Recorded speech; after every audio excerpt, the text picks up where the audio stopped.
कि एक पांव का बैल आता है धर्म, उसके 3 पांव तोड़ दिए थे किसने? कलियुग में। आपने सुनी ना कथा? राजा परीक्षित जब उसकी रक्षा करने आते, फिर कलियुग उनके सिर पर बैठ गया। तो थोड़ी सी कथा। अब धर्म के 3 पैर कहाँ गए? समझने की बात है। शिव पुराण में मिलती है कथा। ये कोटि रुद्र संहिता चल रही है शिव पुराण की। 7 संहिताएं हैं इस पुराण में। तो ये कथा श्रवण करेंगे, बहुत प्यारी कथा है। और ये कथा श्री भगवान भाई कुमारिया, फुल सिंह जी वर्मा और बाबूलाल जी जाटव, ये सब लोग मिलके इसका एक सेवा कर रहे हैं यहाँ बाबा के दरबार में। कि बैसाख का महीना है।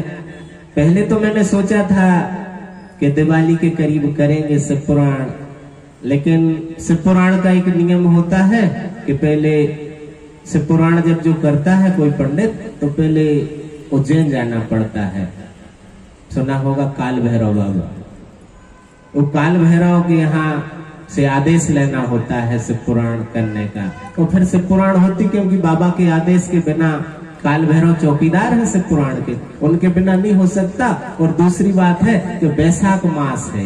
बैसाख मास चुना क्योंकि इसमें पुण्य प्रबल होता है। और बैसाख का जो महीना है, एक सूर्य अपनी एक ऐसी स्थिति में, ऐसी धुरी पर रहते हैं कि इस समय का किया हुआ कर्म अक्षय हो जाता है। तो मैंने सोचा बैसाख मास में थोड़ी गर्मी लगेगी, सहन कर लेंगे। इसलिए आपने सुना होगा यज्ञ हमेशा बैसाख के महीने में होते, क्योंकि बैसाख के महीने में सारे दरवाजे खुले होते हैं, आहुतियां देवताओं तक पहुंच जाती हैं, हमारी प्रार्थना परमात्मा तक पहुंच जाती हैं। बैसाख का महीना बहुत शुभ माना गया है, इसलिए मैंने बैसाख का महीना चुना था।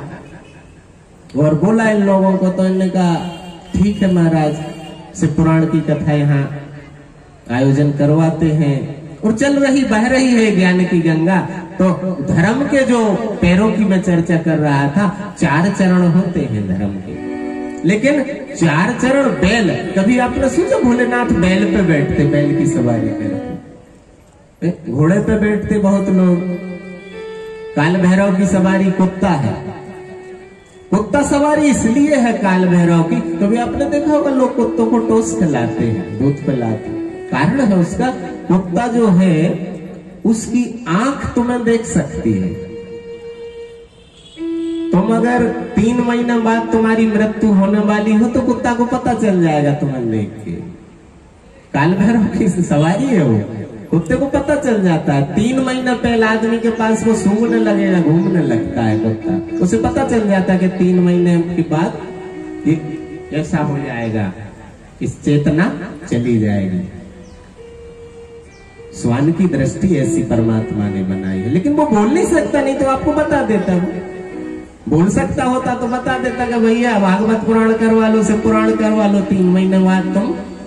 नहीं तो मैंने सुना है कि 3 दोस्त चर्चा कर रहे थे, और वो चर्चा कर रहे 3 दोस्त बोले अगर पता चल जाए, एक बोला उनमें से कि अगर हमें पता चल जाए कि हम 3 महीने में मरने वाले हैं तो क्या करोगे? तो एक दोस्त बोला कि मेरी जिंदगी भर की इच्छा रही है कि अमेरिका घूमे आऊं, तो मैं पहले तो मकान बेच के अमेरिका की सैर करूंगा। कि 3 महीने में जाने या मकान का क्या करना, अमेरिका घूमे आऊंगा। दूसरा बोला कि मैं तो भैया खूब खाऊंगा पीऊंगा, मजे मौज करूंगा, क्योंकि अब 3 ही महीने बचे हैं। तीसरे दोस्त से वो कहा कि भैया तुम क्या करोगे 3 महीने? तुम्हें पता चल जाएगा 3 महीने में गोविंदाय नमो नमः होने वाला है, तो तुम क्या करोगे? वो बोला जिंदगी भर की इच्छा रही है कि घरवाली की नाक काट लो, तो पहले नंबर वो काम करूंगा कि 3 महीने में मरने है तो सजा तो होगी नहीं, 3 महीने में चले जाऊंगा, तो पहला काम वही निपटाऊंगा। मैं बहुत परेशान रहा घरवाली से। तो ये समझ लो आप कि हमारी कैसी इच्छाएं हैं। इतना समय मिल जाए तो कोई सोचता होगा कि हम धर्म कर लें, कि हमें समय मिल जाए तो हम पुण्य में उतर जाए। राजा परीक्षित को पता चल गया था कि 7 दिन में तक्षक आएगा और डसेगा, तो राजा परीक्षित ने क्या किया पता है आपको? 7 दिन में मुक्ति पाने वाला पहला व्यक्ति राजा परीक्षित। 7 जन्मों में मुक्ति नहीं मिलती। परीक्षित ने 7 दिन में मोक्ष पा लिया था, इसलिए 7 दिन की कथा होती है। वो परीक्षित है उसका कारण। तो हम चर्चा कर रहे थे धर्म की। एक ऋषि हुए इस भारत भूमि पर, उनका नाम था पिप्पलाद।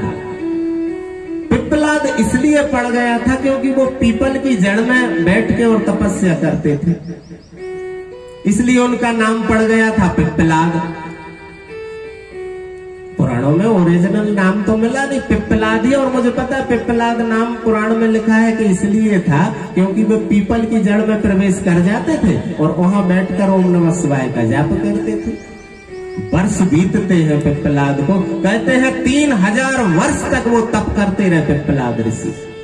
लेकिन घटना कुछ ऐसी घटी एक दिन कि कोई गंधर्व और उस निर्जन वन में उस पीपल के पेड़ के नीचे और अपनी गंधर्वणी के साथ विहार कर रहा है। तो पिप्पलाद ऋषि की जब भी आंख खुली और उन्होंने वो उसको उस जोड़े को विहार करते देख लिया, तो पिप्पलाद के मन में इच्छा हुई कि मैं भी शादी करूं। अब 3000 वर्ष से जो तपस्या कर रहा एक स्त्री पुरुष को समागम को देखकर उसके मन में इच्छा हुई कि मैं भी विवाह कर लूं क्या। तो पिप्पलाद वहां से चले, उन्होंने कहा नदी में स्नान कर लो। और वो स्नान करने लगे, नदी में उतरे, जैसे उन्होंने डुबकी लगाई पिप्पलाद ऋषि ने, और डुबकी लगाकर उन्होंने देखा, पानी में आंख खोली तो 2 मछलियां समागम कर रही थी। अब ये संयोग बन रहा। पिप्पलाद ने कहा अब तो पक्का है, विवाह करना पड़ेगा। और पिप्पलाद ऋषि वहां से चले और राजा अनर्णय के राज्य में पहुंच गए पिप्पलाद। उन्हें पता चला कि राजा की बेटी, उसका नाम है पद्मा, राजकुमारी है, वो विवाह योग्य है, 18 वर्ष की हो चुकी है। तो राजा अनर्णय के महल में पहुंच गए पिप्पलाद। राजा ने उनके चरण धोए, वो चरणोदक अपने शीश पर चढ़ाया, महल में छिड़को आया और राजा और रानी हाथ जोड़कर ऋषि के चरणों में बैठे। बोले महर्षि हमारे लिए क्या आज्ञा, हम तो ऋषियों के दास हैं, ये राज आपका है भगवान, हमें क्या आज्ञा है। तो पिप्पलाद ने कहा राजन मैं आपकी बेटी पद्मा से विवाह करना चाहता हूं। केले के पत्ते की तरह कांप गए राजा पिप्पलाद। ये 3000 साल का बूढ़ा ऋषि अब गया कि तब गया, और 18 साल की मेरी बेटी। तो उन्होंने कहा कि महर्षि आप विवाह की सोच रहे, वो भी मेरी बेटी से, और इस उम्र में। तो पिप्पलाद ने कमंडल में से जल निकाला और अंजलि में ले लिया। बोले तेरा राजपाट भस्म कर दूंगा एक क्षण में। राजा और रानी चरणों में लौट गए, कांप गए। बोले भगवान, और उनके गुरु आ गए राजा के। बोले इंकार करना मुश्किल है, विवाह करना पड़ेगा, ऋषि नाराज हो जाएंगे तो आप तो मरेंगे, पूरे राज्य को भस्म करवा देंगे क्या। तो राजा पिप्पलाद ने वो कन्या, राजा अनर्णय ने पिप्पलाद को वो कन्या दे दिया, विवाह कर दिया, कन्यादान कर दिया। अब उन्होंने सोचा ऋषि ले गए, और ऋषि कन्या को ले गए। अब ऋषि तो ऋषि भूल गए काय के लिए शादी की थी, समागम देख लिया था, स्त्री पुरुष का विहार। लेकिन अब कब याद आ जाए उस प्यारे की, उन्हें याद भगवान की आ गई। और कुटी तक पहुंचे और उन्होंने कहा यार ध्यान किया जाए, और वो समाधि लगा के बैठ गए कुटी में, आंखें बंद सुबंद। 16 वर्ष बीत गए।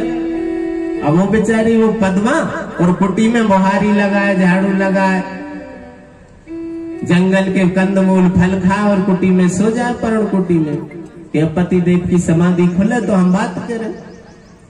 लेकिन एक दिन क्या हुआ, ऋषि तो समाधि में, अब ऋषि है, मन है, हो गया होगा, और फिर समाधि में चले गए।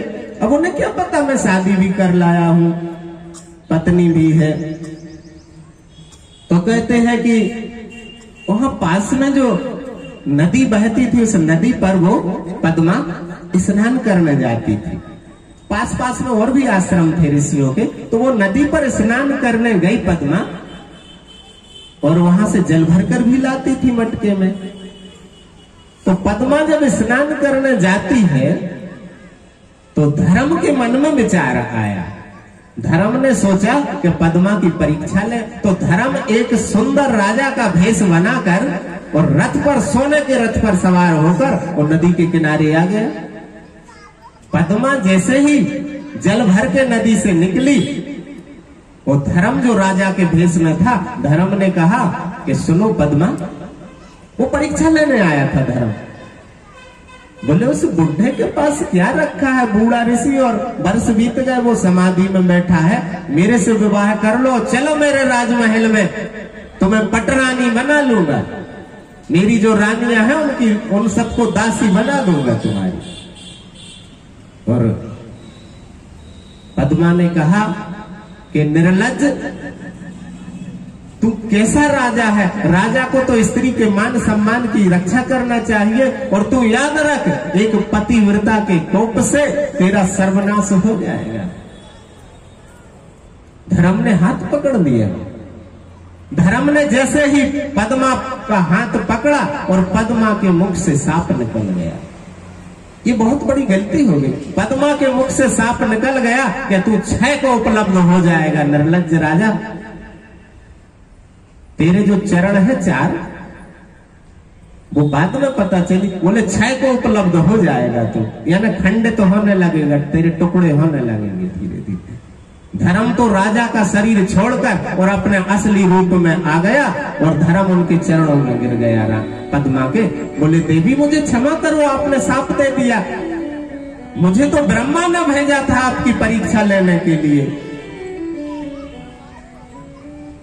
तो पद्मा बोली कि चांद और सूरज अपनी दिशा बदल सकते हैं, पानी में आग लग सकती है, लेकिन पतिव्रता का सांप नहीं बदल सकता। सांप तो तुझे लग चुका है, और तेरी हिम्मत कैसे हुई धर्म एक पतिव्रता की परीक्षा लेने की। तो कहते हैं कि उसका धर्म का एक पैर टूट गया उसके पद्मा के सांप से, 3 पैर बचे। अब धर्म के 4 पैर होते हैं, 4 चरण से होता है धर्म, सत्य, अहिंसा, भक्ति और योग, इसे 4 चरण होते हैं धर्म के। तो एक टूट गया उसका पैर, धर्म का एक पैर टूट गया, वो कांप गया और बोला कि मां अब मेरी रक्षा करो, अब क्या होगा। तो उसने कहा कि अब तू शरण में आ ही गया है तो फिर सुन, सतयुग में तो तू 4 चरणों में रहेगा। धर्म है जो सतयुग में 4 चरण रहेंगे तेरे, त्रेता युग में 3 चरण बचेंगे, इसलिए उसका नाम त्रेता हो जाएगा। धर्म के 3 चरण रहेंगे। द्वापर में 2 चरण बचेंगे तेरे, और कलयुग में तू एक ही चरण से रेंगता रहेगा।